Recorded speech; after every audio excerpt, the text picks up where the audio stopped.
How's it going, everybody? Welcome back to Emerald City Hockey Post Game Live. RJ, I mean, look, they've been out of it for a little while.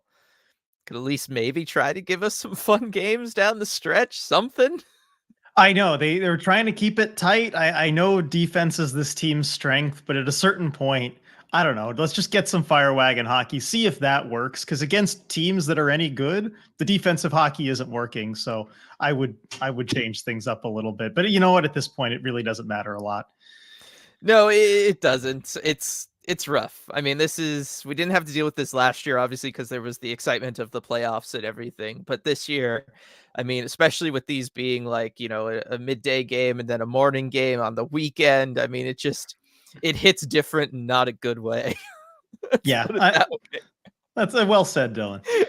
As we kick things off, of course, got to thank Flatstick Pub for sponsoring this post game, like they have all season long. Really, really thankful to have them on board and to be able to have done all that we've been able to do with them all season And long. And go for it. especially today on Masters Sunday. If you Yes. want to watch the Kraken game and then go feel like you can be Scotty Scheffler or, maybe in my case, Tiger Woods yesterday, if you're not having the best day putting, but you can enjoy that and a hockey game at Flat Stick Pub. I don't know. With the Masters going on, it always gets me in that mood of wanting to golf or at least putt around that time of year. I was gonna say, if you ever wanted to putt through the legs of a Sasquatch, like they do at the Masters, Mm-hmm. the Flatstick is your place for that, for sure. Love it. All right, so got a couple of super chats. Thank you both very much for this. Sean kicking us off. I mean, I love our Kraken, but I'm guessing ABC and TNT wish they could have flexed out these two games.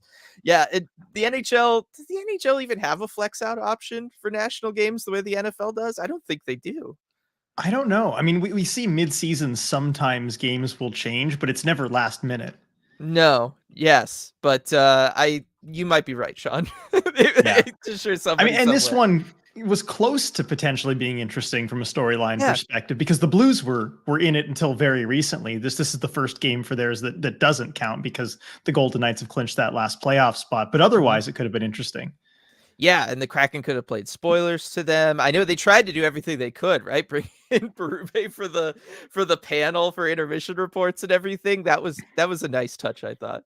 Yeah, it was. No, that was cool to see that. I mean, it's rare that you see a coach that's let go by a team that season on a TV broadcast covering that team's game. Yeah, right after they've not made the playoffs too. So I'm sure that was a good moment for him. Michael didn't see most of the game because of spotty Wi-Fi on Alaska flight, but looking forward to discussing with the ECH family. Hope you're having good travels there, Michael. Thanks for stopping by and thank you for the super chat as well. Yeah, I mean, there's unfortunately, it's not like too much to discuss, right? Like we talked about, this was another game where they tried to play defensive hockey. I don't know. Is it that they can't play low event hockey, RJ, or is it? I mean, this was kind of low event for them, but I don't know. Like even when they play defensive, I still don't always know what the plan is. Right. There doesn't seem to be much of one as far as just generating anything. Because when you play that way, you want to take advantage of counterattack chances. You Yeah. want to have a plan to, even though you're going to spend a lot of time in the D zone, even though you're not going to be dominating from a possession standpoint. Here's how we are going to create offense when we do have chances. And there just doesn't seem to be a plan in those cases, and especially on the power play. You criticized it last game. This game, it looked even worse to me. I even sent you this 40-second long video clip, but just a lot of passing around the outside. And I was asking you, what's the plan here? You're the smarter mind with this kind of stuff than I am. And I was just trying to figure out what were they going for. You had a theory, but you weren't really sure. No, and that's part of the problem is that like the fact that it's a theory instead of like, oh, well, they're just trying to set this up. But yes, because I watched that same like, sequence that you did on the power play, and I was really like, wow, this is bad. Like it is just three people passing the puck back and forth endlessly with seemingly no plan, no option. There's no win condition to the power play is the problem, RJ, right? Like there is nothing that they are working towards. Or if there is, they're so slow about it or so conservative that they never take the chance to see if they can get the payoff. it's a power play, right? At best, you're going to be scoring around 20% of the time. Like there's some level of go ahead and take a risk here to it that's acceptable that this team just doesn't seem to quite grasp as a concept. And so the best I can think of RJ as they kind of just do that shuffle where the top three guys pass it back and forth is that they're trying to set up a tip from the bumper spot because they don't want to ever work the puck inside to that person. Whoever's playing the bumper, right? They don't want to give them the puck ever. That's apparently just a non-starter for them. So the best thing that I can then think of is that person is there for tips, because otherwise you just have him there because that's what everybody else does, right? If you're never going to give him the puck, like what's the point of him being there? The best thing I can think of is that he's there for tips, and then you have somebody behind him net front to screen the goaltender.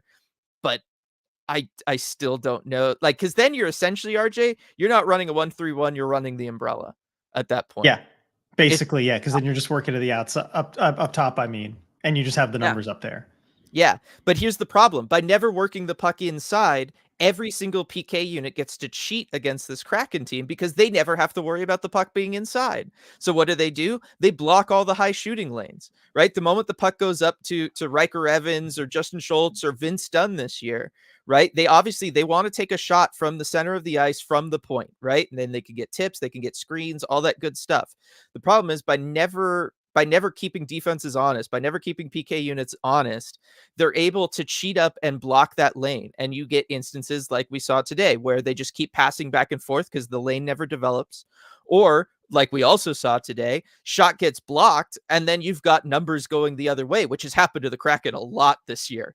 And so, but that is all a function of not keeping PK units honest in front of you, not forcing the defense to have to respect whoever's playing net front and whoever's playing in the bumper, right? If you do that, the PK units have to collapse a little, right? They got to go back into a more traditional box. They got to play lower in the zone. They're not going to be able to step up and kind of follow the puck and always sit in that shooting lane up top at the point.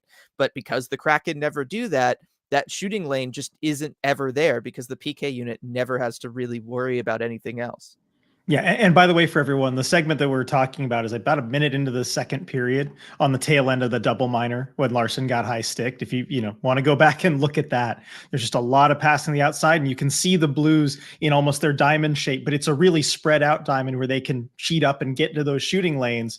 And there's just this big void in the middle that's really not being used at all, and it makes it easy for them to defend. I'm trying to remember who was sitting there in the bumper because they're wide open. Like, just send the puck into them and they're going to have time and space to shoot from the slot. Like they were completely untouched. Was it Yams? It might've been Yams. I think it was. But like, yes, it was Yams. Yeah. Yeah. That's the kind of stuff, like, just be aware of that. If you're out there on the ice, like, okay, yes, I get that you have a system and that you're trying to work that. And Riker Evans is looking for that point shot and it's just not developing. Then just make the pass to the inside. Guy's sitting all alone. Everybody else is so spread out. Like, that's the most spread out you're ever going to see a PK unit in the NHL. You know what I mean? Like, the amount of time and space, NHL level time and space that's there existing for Yams through that sequence is incredible, right? That's the stuff you dream of having if you're in the NHL, and they just they still don't even try to work it inside to them. That's the kind of stuff that really upsets me, and it's, in my opinion, it's kind of a failure of both coaching for never doing that and bringing it up and having them do it, and also the players for not just having their heads up and being like, you know what, that guy's open, I'm just going to get him the puck. And this is the kind of stuff that we disagreed a little bit last game, and I was willing to let it go a bit more because Dallas is a good team, and I felt like they were doing more to take some of that stuff away. At least the Blues weren't doing anything to take it away. The Kraken just weren't moving into those spots. Yeah, so there you go. Peak power play rant over. All right. Oh man. Lindsay kicked off the chat with, thank goodness for no OT. The tank keeps rolling. Honk honk. I mean, yeah, they're doing it right. And that was big too. If the Kraken had even just gone to overtime. So right now the Kraken can still finish as high as 6th for best lottery odds, or assuming, nothing changes in the lottery, that would be the 6th overall pick. That's pretty darn good. And I know, Dylan, you've said in the past that you feel like there's kind of a drop off after the top 7 guys in this year's draft. Yeah, so I was just going to say, I think other people would say that there's more, but personally, I kind of view 7 guys up there. Okay. Well, even in that case, so the Kraken Could still go as high as 6th, but if they had even just gone to overtime, they could do no better than 8th. So that's at least 2 Yeah. guaranteed spots that you're dropping just by going to overtime. And, then the win is still in question. So I think it probably wasn't worth it. No, I would say it definitely wasn't. Jessica, that was a rough morning skate. NHL games at 10 a.m. should not be allowed from B. Elizabeth, it was an NHL game at 6 p.m. for me, but unfortunately it wasn't an exciting one. I was so bored for most of it, to be honest. What is it, RJ? We've talked about this in the past, but boy, does this team just not like playing at any time other than 7 o'clock, like Western time, Pacific I time. really, yeah, I mean, it does kind of mess with your rhythm. I get it a little bit, and I know Hackstall really doesn't like the games that throw off the timing for guys. I think he hates the games that are like 5 o'clock, 4 o'clock. Those games where it's just a little bit off more than he does the morning games because that's just a different routine. But still, I know it's something that the coaches and the players aren't big fans of, but it's something that both teams have to deal with. Right. Yeah. No, it is. And you should be able to come up with some sort of strategy, I would think, for it, right? Like, okay, let's play an extra physical game because it's early in the morning. Maybe we can bully them around. Because I'm telling you, neither team looked very good in the first period, right? Like they both clearly needed to wake up a little, but I thought St. Louis was worse. And I Yes, said, I agree. like they looked really out of it. There was an opportunity if the Kraken went out there and either poured it on from like a shot volume standpoint or physically, where you just started beating them up. I mean, you were going to be able to push them around if you wanted to play physically. That's the kind of stuff that I do wonder if, like, maybe moving forward for matinee games or morning games, the Kraken need to start considering. Yeah, I think they could certainly make some changes. I mean, in this one too, like your chance to go and get the advantage in the first period. Also, that requires a sense of urgency and maybe something that you're playing for. And given where we're at, I don't know. They are, though, but like they have contract incentives. Guys on this team are playing for NHL jobs next year, right? Like there's a couple guys on this team that might not have a guaranteed spot anywhere in the NHL. They got to be playing for next year. That's the stuff that doesn't make sense to me. Is like they should. Well, I mean, those guys I thought looked great. I thought Yamamoto was all over. He was doing really good things. Belmar had an impressive game. I mean, those are the two that I'm thinking of that don't really have guaranteed spots, and they looked motivated. They looked very good. Yeah. No, it's the rest of them. I know. Superfly, yeah, that was a hockey game. Not a fun one, but a game of hockey it was. Nicole, I know we want them to lose, but it's still frustrating. This was not fun. Next season is going to be difficult. That's, again, still the same thing, right? Like, it's one thing to accept the fact that, yeah, losing right now helps us. It's the fact that still, RJ, they just can't find a way to lose fun. That's the worst part. That's the worst part. We have to come on here and talk about anything other than the Kraken to have fun on the post games, and that's a problem. Yeah, it is a bit of a problem, and I did say it, about a month ago. If you're going to lose fun. They haven't really taken that advice, but I mean, I guess there's only 2 games left, so I'm sorry. I'm just very much at this point, Dylan, where I'm just like, look, 2 games left. It's going to be what it is. It is. Courtesy of the St. Louis Blues, they're often boring. That they are, Jessica.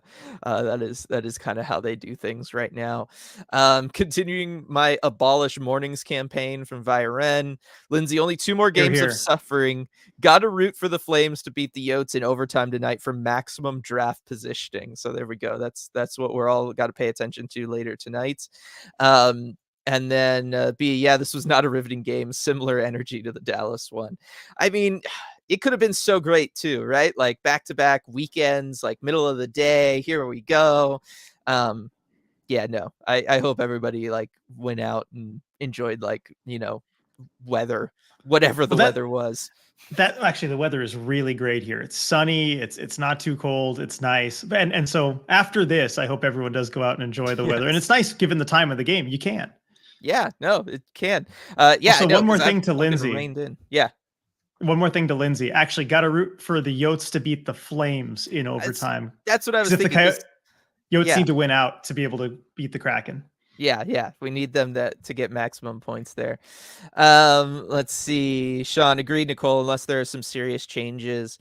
I mean, we've talked at length about the changes that the Kraken need, right? Like there's a lot of stuff they have to figure out. They need to figure out the power play. They need to figure out a way to manufacture goals next season because finishing is probably still going to be a problem for them. They need to have an offensive system that actually works with the personnel they have on the roster. They need to go out and try to adjust the personnel on the roster. Like there is just so much that has to happen. And we are just stuck in this spot, RJ, where we know lots of things have to happen. The Kraken know lots of things have to happen, but nobody can do anything about any of them for at least 4 more days. Yeah, that really is where we're at this point, right? There are big changes that need to be made, but right now there's only so much you can do. And so I think we're all looking forward to the offseason and seeing those changes, and it'll come soon enough. Yeah. Let's see. Michael, all the games are fun now because nothing to win for or is that lose for. Maybe I should turn down any more wine. No, I mean, there is something to like these should I agree with you, Michael, right? Like there should be the most fun time because the pressure's off. Right? Like we're not like having to obsess over the Kraken needing to get a win and these other teams around the league needing to lose so that we can sneak in or something like that, right? Like there is no pressure. It's just, hey, let's just go and root for the Kraken. Or like I know they did at 32 Bar and Grill, right? Another like pancake breakfast, watch along and everything, right? Like should just be go and have fun and like let's enjoy the team. But when the team is just going to get one token goal each game and then just let the other team kind of have and own the third period, it's hard to enjoy that brand of hockey. Right. I mean, the only joy you really can take from it is that the league has set up the incentives where losing helps, but I still think that's no fun. Yeah. Let's see. I liked this from Laura. Game so good I went grocery shopping instead. There you go. Hope you got some good groceries there. Yep, definitely. B, I would say at least the TNT broadcast wasn't as bad as ESPN, but they spent like 5 minutes interviewing Jordan Binnington instead of doing play-by-play, so never mind. Look, I like the idea of interviewing players on the bench mid-game. Like, I am in favor of that.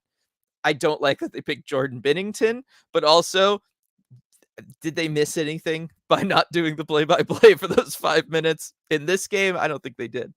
Yeah, even though the Kraken were on the power play during a lot of it, they really didn't miss much of it, which tells you a lot. It was and yet, the shorthanded 2-on-1. That was the most exciting thing to have happened. Yep. It was fun here. Oh, here we go.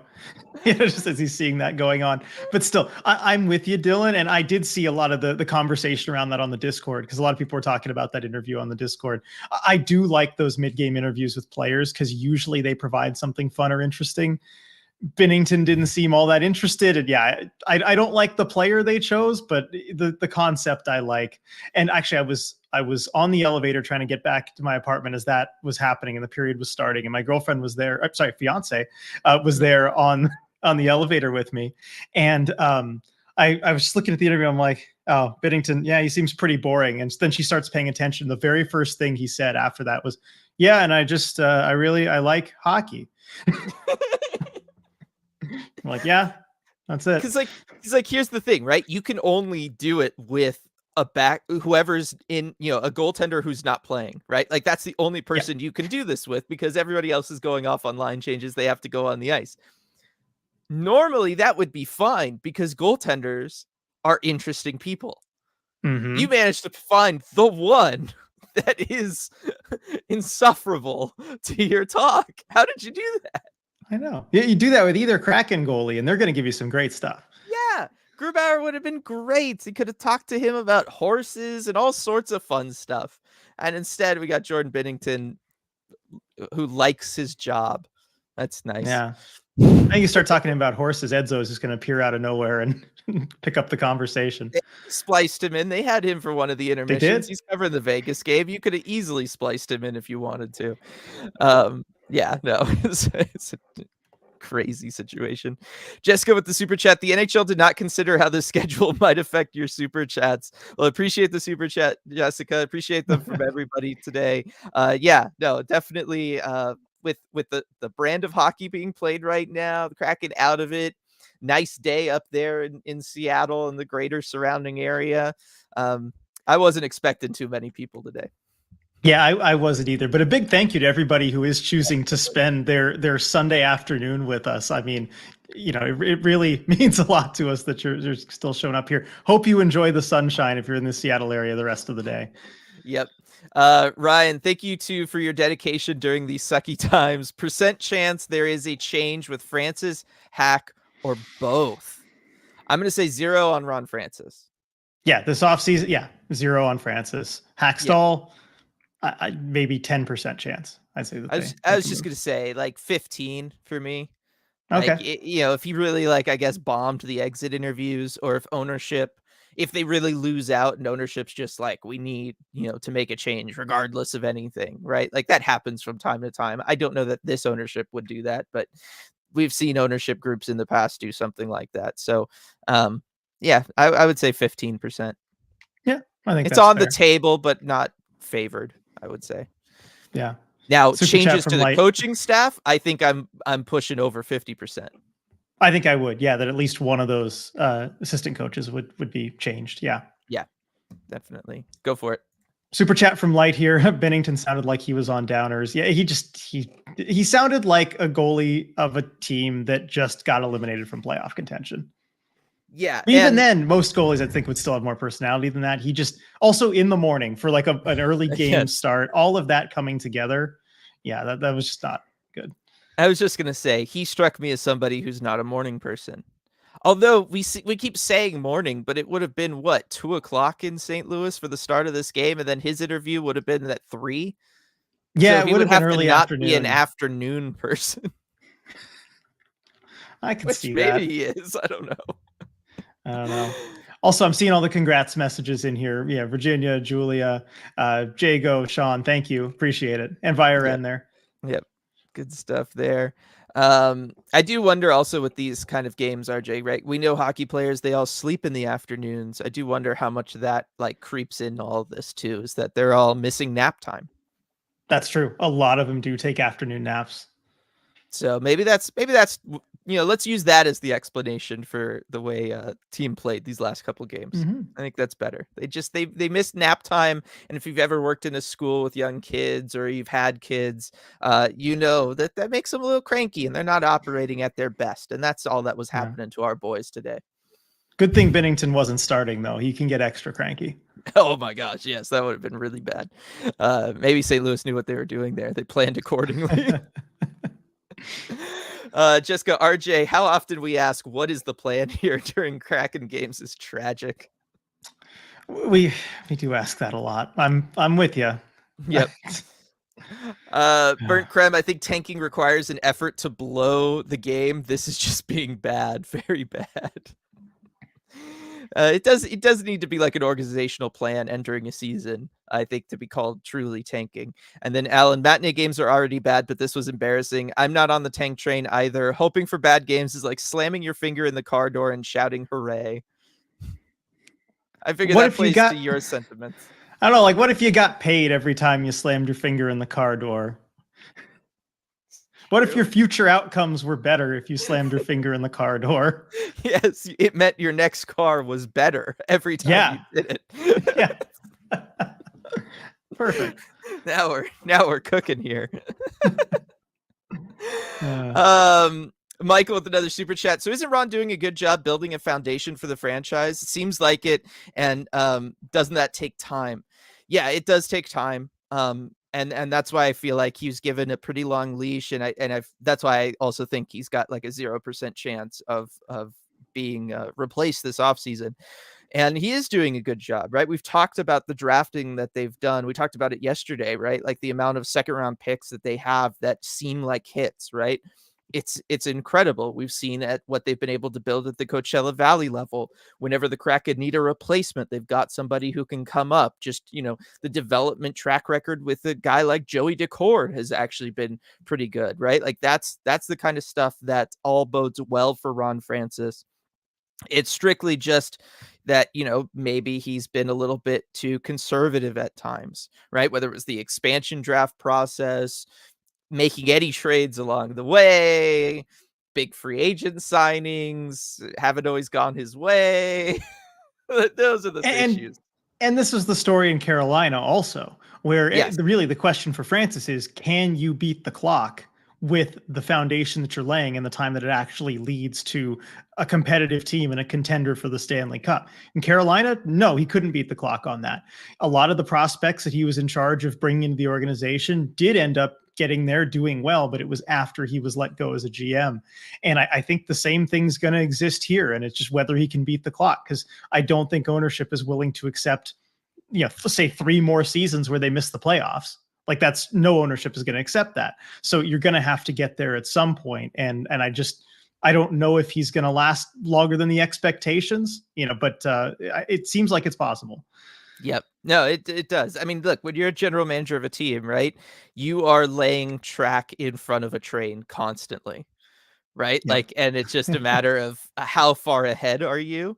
And yeah, after a year like this, that train gets closer to where you are, but I still think he's got a little bit of time before it gets there and the whole thing derails. Michael, when we get trapped in our D zone, now all I can hear, no matter who is broadcasting, I hear Root Sports. Got to get this puck out, have a lot of tired guys on the ice. Yeah. Oh man. Sean, I'm really starting to think next season we will have a new coaching staff, and before anyone says it, I'm aware that these games mean nothing. Like I said, I think there's going to be there's going to be elements of the coaching staff that will be different. I just would be shocked if there wasn't. Let's see. Edward, Seattle Kraken don't put the power in power play. They barely put the play in power play. That's pretty apt. Edwards had a few of those good lines, whether it was yesterday with never miss an opportunity to miss an opportunity. Yeah, good stuff. No, it is good stuff. Cole, so when are you interviewing for the PK coach, Dylan? I would take that on in a second.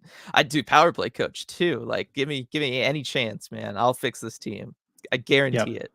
I want to see you run a special teams unit, Dylan. It would be a ton of fun. Let's see. Just got here. Why did Biz rip the head off a Bowie doll from Virginia? Did you see that, Dylan? I did not see that. I didn't either. I don't know. It must have been during one of the intermissions. I was trying to do laundry and stuff. The point though is Biz and Bowie have a rivalry. They have since night 1, Bowie's debut. They've had this rivalry. They fought with boxing gloves at the Winter Classic even. And I guess that's still going. I thought Bowie had kind of settled it. I didn't he knock out Biz? Like, I thought that was it. It was over. But I guess Biz is trying to bring it back. Did Biz get the better of that? Yeah, Biz knocked him out. Biz definitely got the better of him at the Winter Classic. So I think they're still going at it. All right. Well, that fight was illegitimate then, clearly. That's because Biz is a TV personality and they couldn't have him lose. Let's see. Is there any scenario where we keep Yamamoto? He's my emotional support little guy. From Laura. Is there one, RJ? It's very unlikely. I don't see it happening. I'm sorry, Laura. I wish I could tell you differently, but no, not really. I mean, here's the thing. He's a restricted free agent, so they have his rights for next season. They're not going to qualify him given what that contract is. So he's going to be a UFA, free to sign anywhere. And I mean, if you want the best for him too, I think like he might get more opportunities somewhere else. He's showing some things in these last few games, right? He's showing that hustle like he did today. I think he can go to a team that maybe isn't as deep at forward and earn a spot there. I think he could certainly go to a team. I mean, you look at what a guy like, Ryan Donato did this past offseason, where we all loved him. We all loved him in Seattle, but he goes to Chicago and he can basically be a first line player. I don't know about that for Yamamoto, but I think he can certainly lock down a roster spot on a different team. Yeah, I agree with that. And look, it's one of those that I would have said before 6 games ago that the scenario is Logan Morrison, Ryan Winterton, whichever young guys they call up, don't look ready. But now that we know that Ryan Winterton and Logan Morrison look ready, I don't think there's a scenario to keep him around. But that would have been the scenario, is that it looked like, oh, the young guys actually don't maybe look ready to take the next step. And so you need to re-sign a guy like him. But with them looking good, that kind of seals it there. And eventually Jagger Firkus will be back up, we'll be up with the Kraken as an emotional support little guy. He does That is different true. things, but I think he certainly can fill that role. Yes. Just gonna have to wait a little while for him. Let's see. Virginia, my hubs opined that the Kraken are pretty listless. Does this spell the end for Hackstall? Maybe. I mean, we kind of touched on it already. The team has looked like that in the past, and it hasn't really meant anything. So I don't know that it will this time either. Yeah, and I think it means the least right now, just given that losses help you and everyone's just kind of trying to get the season over with. I think they really placed emphasis on playing as well as possible in the final home games and making sure to get wins in front of the home crowd. But after that, I think all bets are off. Yep. And then Olivia, touching on some of what we talked about earlier, at the game today, Blues, even after scoring, just looked tired and out of it. Think missing the playoffs threw them out of it. They did look that way. I mean, it really wasn't until the third that they really just kind of, started taking control of this one. Yeah, and we've seen that happen with the Kraken this season, right? When they lost that game against Vegas, and I mean their lack of energy lasted a little bit longer than the Blues did. It was more than 2 periods. It was more like 6 or 7 games. Yeah. But we know that can happen. It is really demoralizing when you think you have a shot at the playoffs and you don't get in. Yeah, no, it is. Do you think, RJ, just to throw this one in there, Jared McCann got to 29 goals today? Does he get to 30? I think so. They got a couple games left. He'll get to 30. Yeah, no, I do too. And that was one of those, it's so funny because we're so used to like the Brandon Tanev breakaways where nothing's going to happen. And then with the rest of the team, you're like, well, maybe there's a chance. But Jared McCann gets going on one of those and you're just like, it's going in. You just know it. Yeah. He's the one it. guy where you feel like it's almost automatic. Yeah, I absolutely love that. And then the other thing that I keep thinking about with this game is if the Kapanen shot doesn't go in, do things change, right? But that one it was leaky. I do wonder if the Kraken finished the first period up 1-0, and then St. Louis still looks out of it during the second the way that they did. I do wonder then you enter the third period with very different scenario going on.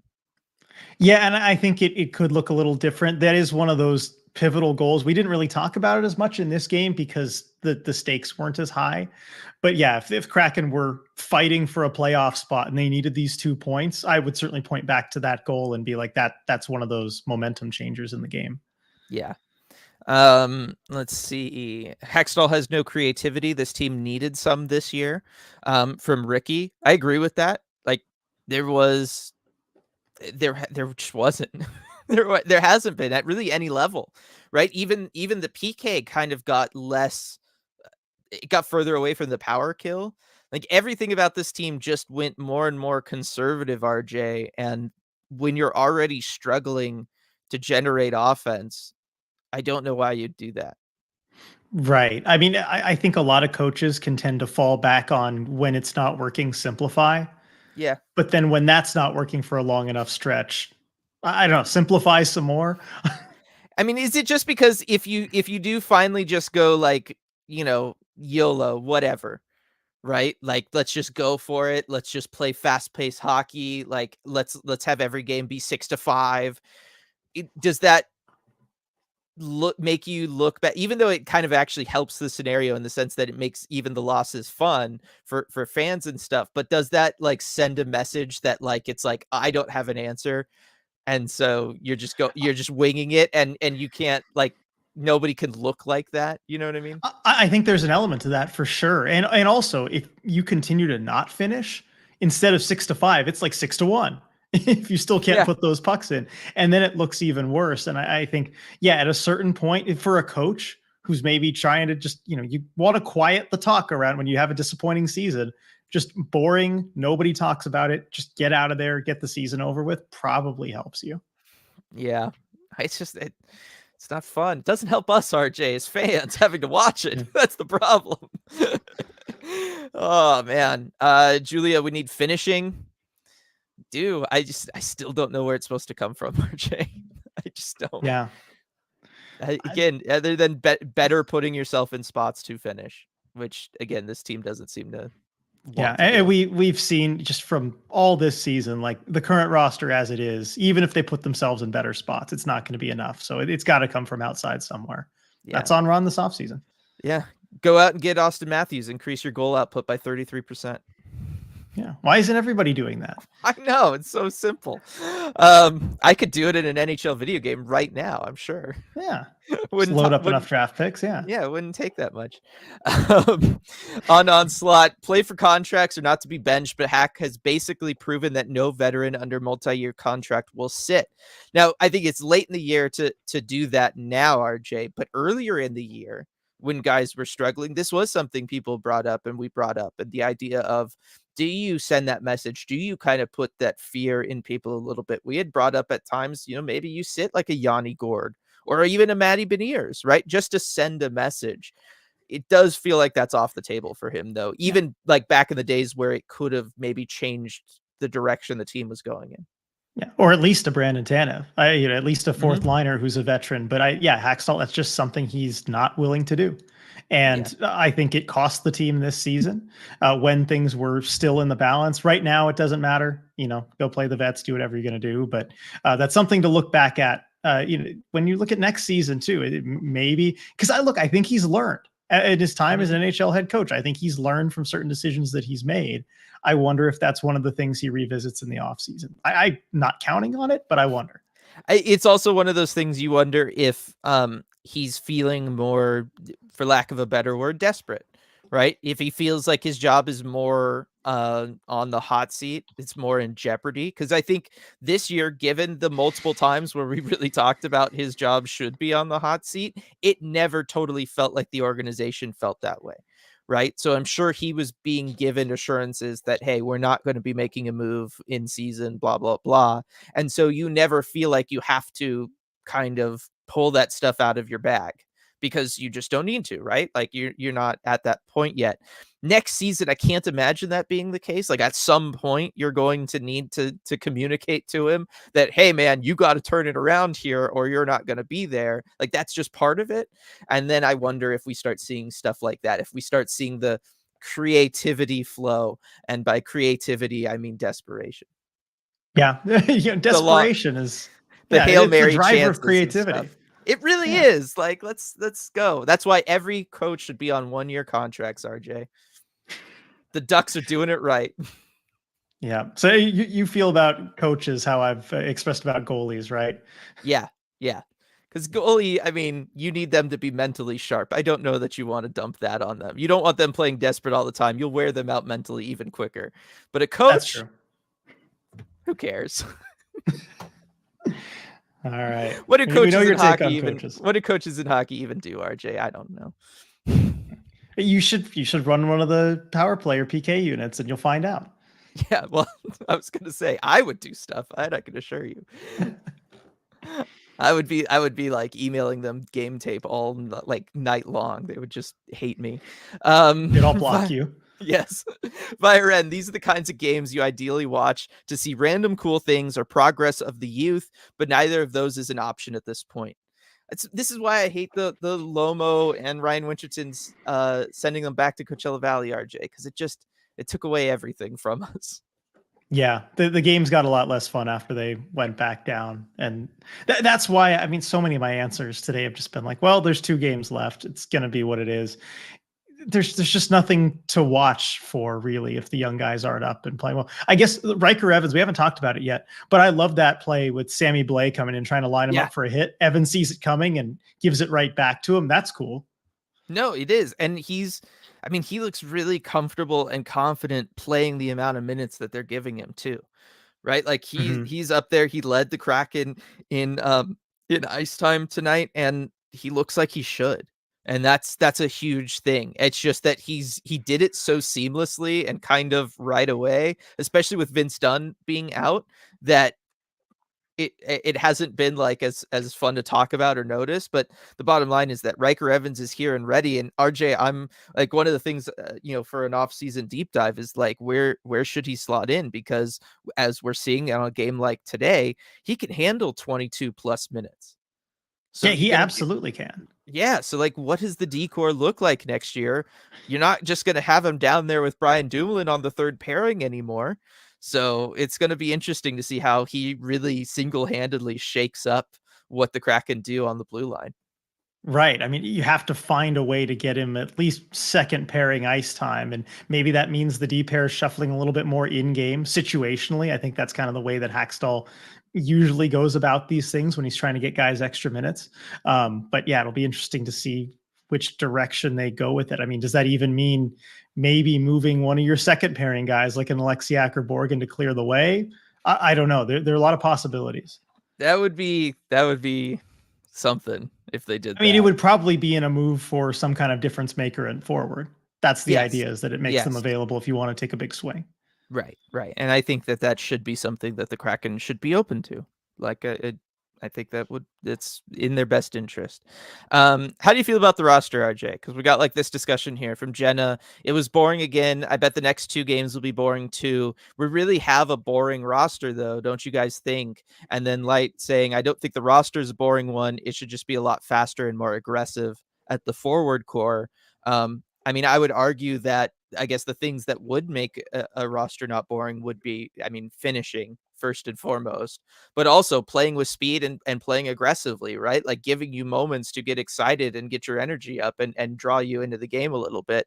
And I think this is the issue. I talked about this before with having a roster that's built out of so many value plays, right? Like so many of these guys are great at possession driving, and the numbers for the Kraken look good, and that's why like the money puck playoff model loves this team regardless of how well they're playing. It's because they are filled with analytical value plays, and that's fine. But what we are seeing right now is that that isn't necessarily exciting or fun, right? Like a bunch of guys going out there and doing their niche job very well does not mean entertainment. Right. And especially not when it's directed toward defensive tight checking hockey. I mean, that can Yeah. be a way to success for you, but that's the risk you take when you play that way, is that it's only interesting or exciting if you get wins. And Yeah. otherwise, it can look really boring. And I think we're seeing the flip side of that right now. And then, I mean, the other thing that if you just look at the roster itself, that makes it a little more boring is just that you don't have a legit star player. Yeah. And not every team can have one of those, and it's the hardest thing to get. I'm not saying, oh, just go get a star. It's easier said than done, but that is one of those things when you have a player that can just, transcend the defense or the opposition on any given night and just make a truly special play. That just adds a level of interesting that you can't really match any other way. Right. No, it does. And that is something that they need. And I think Shane Wright's got that potential, even though he doesn't play a super dynamic way, right? But the fact that he's always in and around the net and he's very clearly a center of attention, like you can't help yourself but watch him when he's out there, right? He has the it factor. I think that that's going to be a lot better and for next season. JMG with the super chat, some very kind words here. Even with the Kraken's disappointing season, you guys had a great season with helping us in the ECH community through it and making it a lot of fun. It really means a lot, JMG, and we couldn't do it without you and the rest of the community either, right? I mean, like this is it's how we do things, and days like yesterday when we're all spitballing ridiculous stuff for the Coyotes future and everything. Like you guys are also very much a part of that. It's a really, really great community. Yeah, it goes both ways. I mean, you make it really fun for us, just being able to come in here and do all this, regardless of a win or loss, just knowing we're going to have a great time after the game. Yep, definitely, definitely.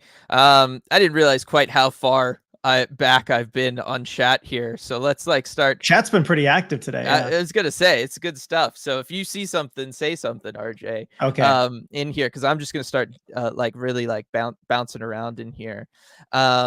Let's see, where should I go here? Oh no, that's a what is even happening here? Burnt Crab. Dylan is comparing these guys to 6-year-olds. Yep. Well, if that's from the power play rant, yeah. It was. Or no, it was yeah, it was. Yeah, it must have been. Wow, that's a ways back. All right, let's see here. Some talk about the Matty Beniers stuff and the kind of the sophomore slump he's been going through. I mean, we've been banking on the fact that he's just kind of taking the normal development path in a reverse order, RJ.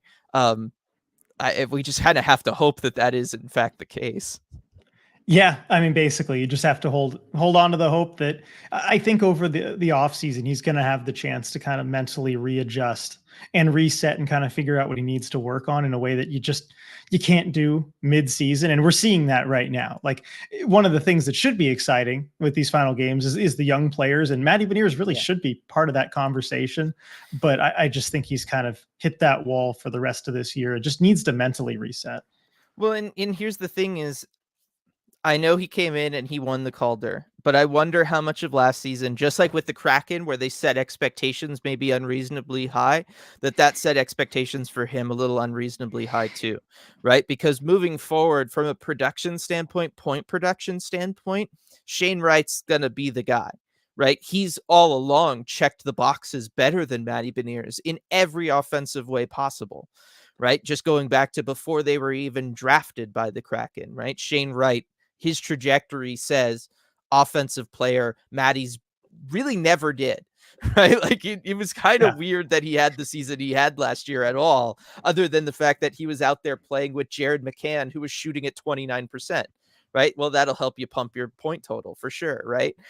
So I think that's part of it, is that we're going to at some point need to reset. And I think this offseason is going to be a really good time. The expectation for Matty Beniers, and that the expectation is not that he is ever going to be a point producer. It's that he is going to be a great defensive center down the middle, and realistically 2C to Shane Wright's 1C. Like, that is the future. And I think this year has made that abundantly clear. And we're just going to have to kind of forget about the fact that he had that great year last year and he won the Calder and he put up 56 points or whatever it was, and just say, you know what, that might have been him just peaking, not peaking, but at least hitting his ceiling, right? Or being in and around his ceiling. And that's just it. And that moving forward, if he kind of takes more of a different approach to things, is the defensive guy. We've got Shane Wright. He has to focus on the offense. That can still be okay. That can still be a recipe for success. It just means we're going to really have to change how we think about Matty Beniers. Right. And I know after last season, we were talking about, he's the 1C, he's the franchise center. I think, like you said, might have to adjust the expectations there, but you absolutely can win a Stanley Cup with that guy as your 2C if you have a solid 1C, you can complement him. And it looks like Shane Wright has the makings of that. So it doesn't mean the Kraken are in a bad spot. Right. Right. And so, I see that stuff in here, the conversation around him and comparing him to, let's say, like a Wyatt Johnson and everything like that. But I think a lot of it just comes down to Matty Beniers long term, as always, he projected not as a Wyatt Johnston type. Like, he just never did. He was a defensive center. Like, he was in and around the conversation with where the Kraken drafted him at too, but it was very much Ron picking a Ron Francis style guy.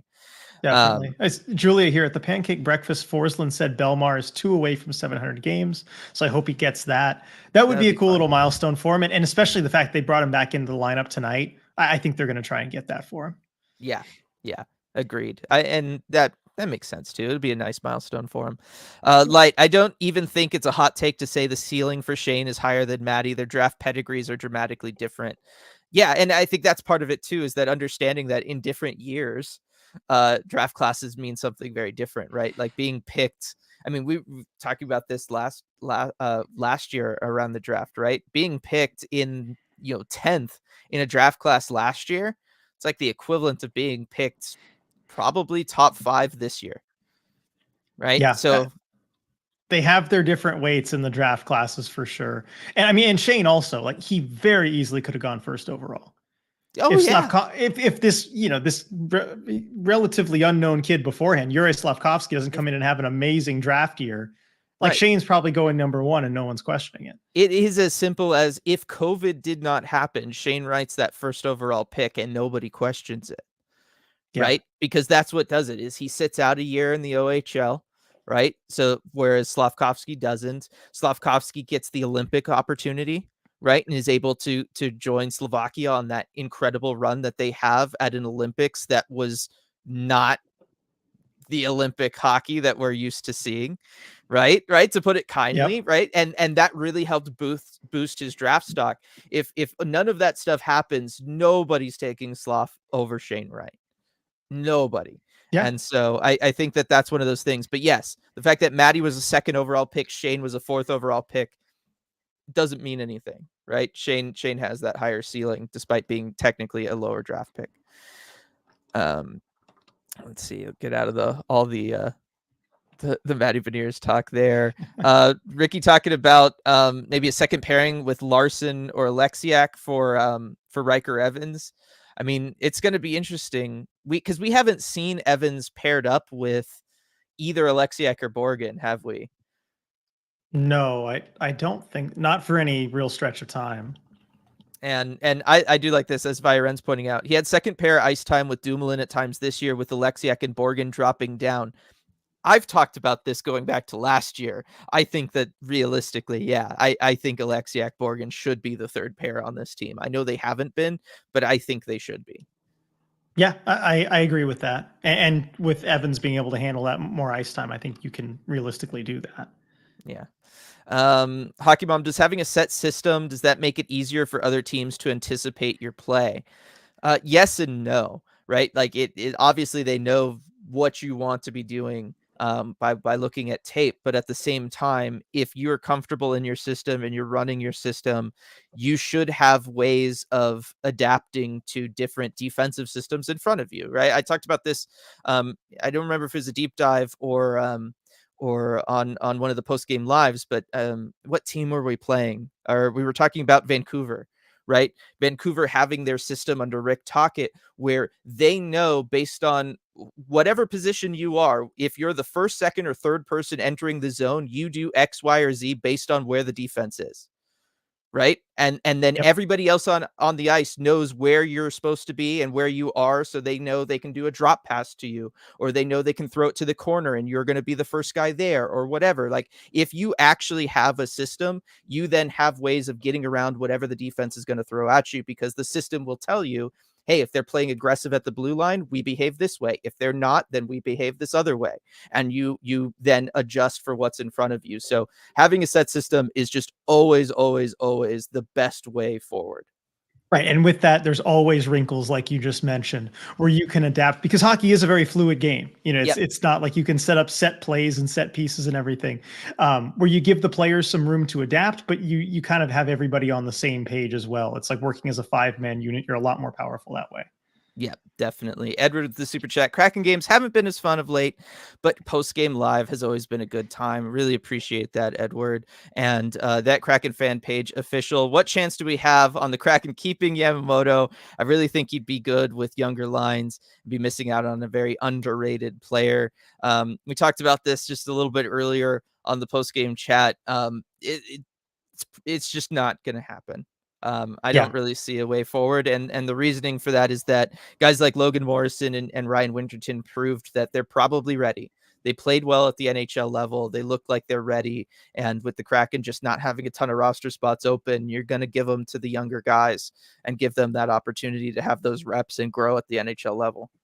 Yeah, well said. I mean, it just comes down to the younger guys being ready. And I think, you know, as much as miss Yamamoto, I know there's a lot of people that really have enjoyed seeing him play for the Kraken, and with the story, of course, being a Washington native. I think we're going to see some really exciting things from the young players coming up, and, you know, we'll miss him, but we'll be happy for the young guys that'll take those spots. Yep. Definitely. I'm just going to jump down in the chat. So if I skipped anything that you really want read, go ahead and put it in at the bottom of chat here. You know, talk of, again, continuing the Matty Beniers talk, RJ, about like what kind of point totals he kind of need to be at for a 2C, right? 60 to 70 points kind of stuff. I see that here from Jeremy and Ricky. Even that I think is going to be a stretch for Matty Beniers. Right, from a point total standpoint. Do you think that a 2C needs to be at that level? I would have said no, but given the way scoring is kind of up league wide, maybe. Well, that's what I was going to say, is that scoring is up. And so, 60, 70 points is more like what, 40, 50 points had been. And so I think you kind of do need your 2C to at least be maybe a 60-point player or thereabouts, which, I mean, he put up 57 in his rookie year. I don't think it's unrealistic that he can get back within that neighborhood. Maybe not Right. right away, maybe not next season, but I don't know. I think if he works out the things that he needs to work out in his game, has a little more variance in his shooting, all the things, bulks up a bit, all the things we've talked about, I think he can be a 60-point player. Yeah, I do too. And so then he's kind of right in that range. I just don't think he can necessarily go higher than that. And then I see, from Viren kind of speaking to what you just did, it doesn't sound like the coaches think Matty needs to work on anything though. Are they doing a work on something, figure it out yourself thing? I think that some of that is just the way this organization operates, where they just don't ever say anything publicly. Yep. Right? I think it's very much the case where behind the scenes, because you're going to do this with any young player, right? Second full season, only 21 years old. They're absolutely telling him things that he needs to work on, right? Like that is what you do to anybody. I just think this is the kind of organization that doesn't like to talk about that stuff publicly, doesn't like to put that stuff out there for whatever reason that they have, compared to other organizations and other coaches, RJ, where they're pretty open about that kind of stuff, right? Like a Pete DeBoer, at least like these days, Pete DeBoer, where he just doesn't seem to care anymore. He talks about that stuff all the time with his young players and what like he wants Wyatt Johnston working on and whatever. He's very public about it. But I just think the Kraken aren't that way. Yeah, I agree with that, but it is something that I'm going to try and I think press a little bit at locker cleanout day, because we'll get media scrums with everybody. I'm sure Matty included and Hackstall included, and I am curious what Hackstall and even Francis too, because I think we'll get the two of them together, what they want Matty to work on during the off season and just kind of the adjustments that they want him to make. And I think if they're asked point blank, they might give a little something. Right. But there's really easy stuff to get him there, and we've talked about it. Improve on the power play, right? Last year, he barely had 10 points on the power play of his 57, right? Like if he starts working on the power play, and that's not really on him. If the power play decides to get better, that'll help everybody's point totals. But that'll help him, increase his point totals. The other big thing for him is just shoot more. I know we've been talking about that this last month or so, but like the dude just does not go for it. Like he's just got to start going for it and trust himself. He has skills, right? It's just he needs to start using them a little bit more. And if I was the coaching staff, that's what I would be telling him, is I would be doing everything I could to try to find what motivates him. Right. Some guys, it's pumping their tires, building them up, making them feel like $1,000,000 and then sending them out there. Other guys, you got to give them a chip on their shoulder, and you've got to let them, think that you're disappointed and they're going to go out there to prove you wrong. Right. It's just about finding that motivation for them individually. But I think that's the big thing, is that the Kraken need to find a way to get him to go out there and play up to his skill level, because I don't think that he is right now. Yeah, and Viren with an interesting question here, asking, then do you think they told him to prioritize faceoffs last year? Because that sounds like some wacky priorities. I think that is certainly one of the things they told him to prioritize. Going into the season, it seemed like that might have even been number one. I mean, I think a lot of it is because he had so much success in his first year. You watch how Matty played, and I think even I would have just said, yeah, just keep doing what you're doing, but maybe work on faceoffs, work on the little things. Expecting that he can kind of just naturally take that next step, which of course didn't happen. But I don't know. I don't think you and I saw this kind of drop off coming. I mean, it's a big drop off, but everybody on the team dropped off, right? Like again, he didn't play the majority of this year with Jared McCann as a 40 goal scorer on his wing, right? Like that itself is going to mean that there's going to be a drop off. So yeah, it was more aggressive than I thought it would. The fact that he's going to finish with 20 fewer points than he had last year. Yeah, I mean, the fact that we can kind of only point to faceoffs and the defensive play and be like that's where he improved. Like I said, it's just backwards. You just don't Yeah. see that. I literally can't think of anybody else who did it this way. So that's the one thing, is that there's still the hope that he is still young, he's still developing, he can put in work and he can improve. It's just that, yeah, for whatever reason, he focused on defense first, face off second, and then hopefully offense third, instead of offense, face offs, defense the way everybody else does. So Yeah. that's the way it is. Um Coop, do you guys really honestly think that Matty peaked offensively in his first season? I know he's not scouted as an offensive player, but I think it's normal to expect him to improve after his first or second years. Like I said, that's why I didn't like the word peaked. All right. I was saying like that's the word that was coming to mind, but it wasn't really that. It's more that he played to his ceiling. Like I think his ceiling is somewhere around there. I don't know that it's point per game player level. I go back to my scouting reports. I never thought it was. Or that is like the absolute, right? 75, 80 points is like the absolute highest he can get. So it's not that he peaked. It's just that, like I said, I don't know how much room really there was for growth off of 55 to 60 points to begin with. Yeah, and I played to his ceiling, I think is the perfect way to describe it. Everything kind of went right for him.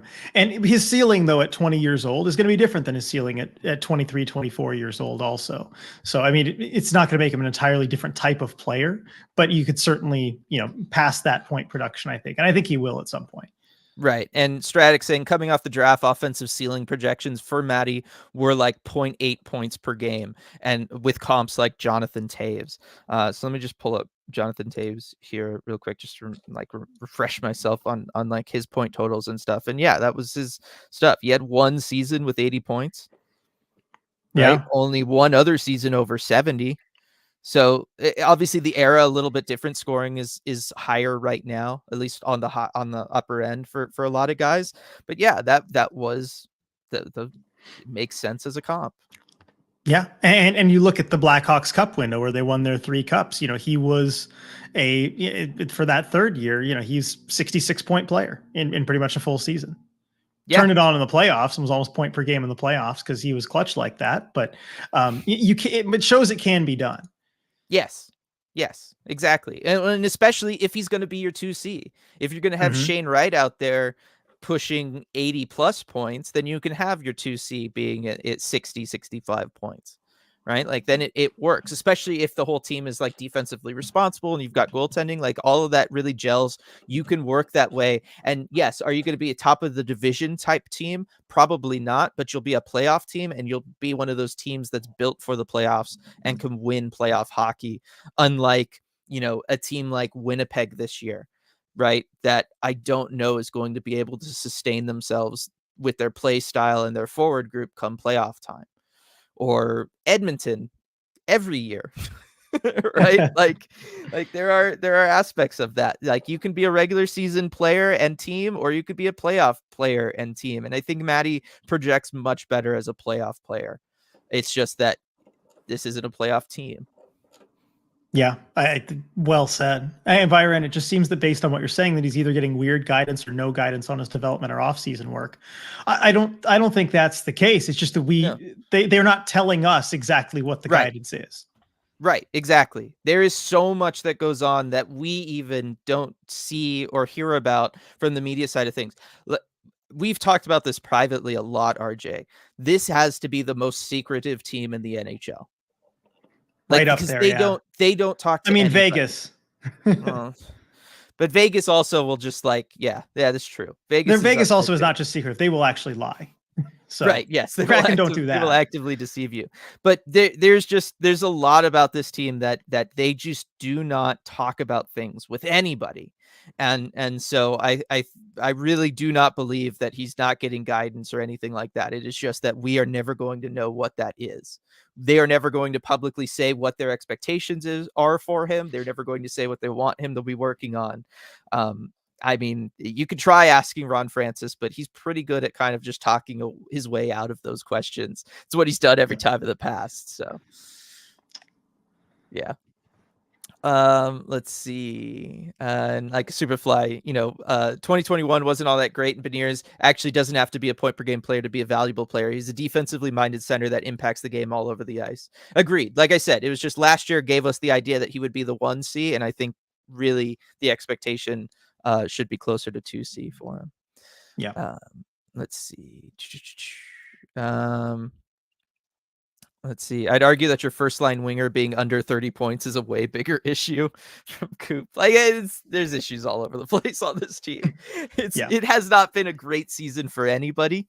I mean, again, there are players out there this year that are going to have 140 points, right? 100 assist seasons, multiple guys at 100 assists, and you've got a team here that's going to have 2 guys get to 60 points. You need Was another difference Matty- maker. We've been Right. saying it for a while. Right. Was Matty really going to have a good year if he's on that roster? You know what I mean? Like, it's just kind of the way it is.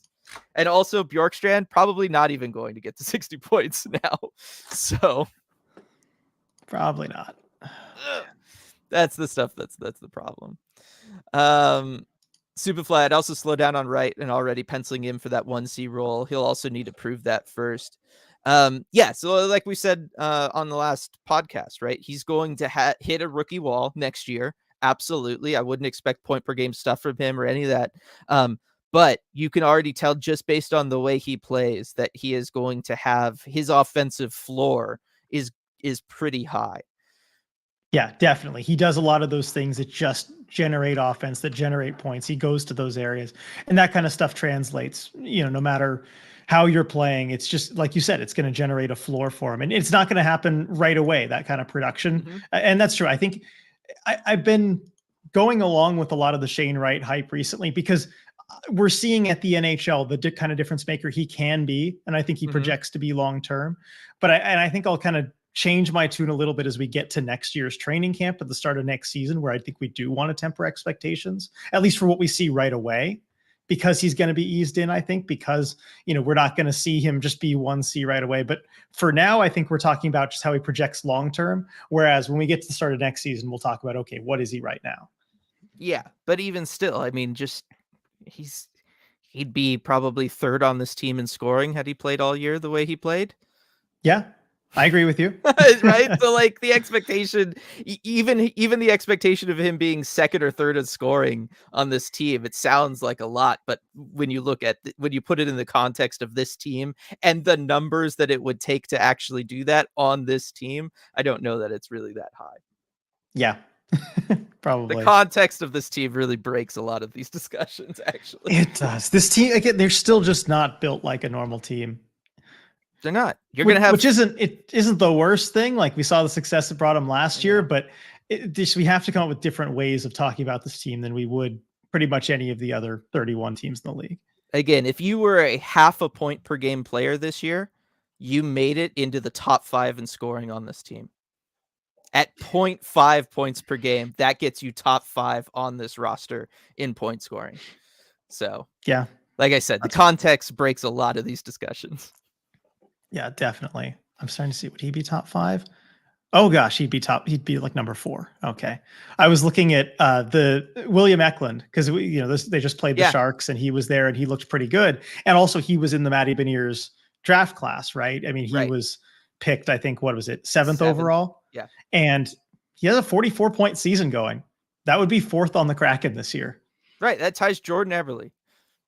So it's not unreasonable to think that Shane Wright could have done, I know he was a year later, like something similar to that. That's what I'm saying. If he's half a point per game player, he's top 5 on this team in scoring. He probably does that. So I think, that is going to be part of the discussions that we'll have a lot next year, come training camp, all that good stuff. Don't need to have them all right now, especially because we're over the hour mark. Want to thank everybody for joining us for this lively discussion. I mean, right? Like, thank you for not having us talk about that game for a full hour. Just like appreciate yesterday. Really appreciate that. Appreciate all the love and support as well, right? All the super chats, 10 of them today. That's really, really awesome. Love all the kind words everybody had as well. That really, really means a lot. Yeah, definitely. And I just, especially around this time of the season, as it gets to be toward the end of the long grind that is the regular season. I mean, you do stop to think a lot about, what brings us joy in all of this. And really it is the community, and it is getting to do all this stuff after every Kraken game. So it's, I'll enjoy it every single day. Yep. And places like Flatstick Pub, RJ, being able to go there. I mean, there's still plenty of time to go out, everybody, the rest of today, enjoy it. And you could certainly do that at Flatstick Pub at any of their 6 locations across the great state of Washington. So definitely, maybe consider throwing that into the weekend plans here as we finish things out. And one more thank you to everybody, and we will see you all next time.